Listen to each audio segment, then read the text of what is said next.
ದೇವಿಯ ಅಮರ ವಂದಿತನೇ ನಂಜುಂಡ ಪಾಲಿಸು ನಿಜಮತಿಯ.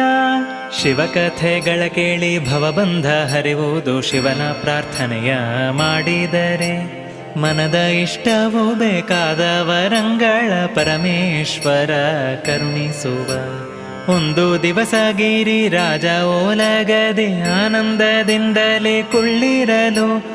ಅಂದಿಗೆ ಕಿರುಗೆಜ್ಜೆ ಘಲಿರೆನ್ನು ತಲಿಬಾಲೆ ಬಂದಳಾಗಲೇ ಪಾರ್ವತಿಯು. ಆವಣಿ ವಾಲೆಯು ಅಲಿಗಲಿಗಾಡುತ್ತ ಹೂವಿನ ಜಡೆಯು ನಲಿಯುತ್ತಲಿ. ಆಭರಣವು ಘಮ್ಮು ಘಲಿರೆನ್ನು ತಲಿಬಾಲೆ ಬಂದಳಾಗಲೇ ಪಾರ್ವತಿಯು.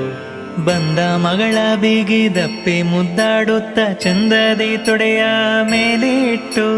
ಮುಂಗೋರುಳನು ತಾ ಸರಿಸುತ್ತ ಮೋಹದಿ ಚಂದದಿ ಗಿರಿ ರಾಜನಿದ್ದ. ಗಗನ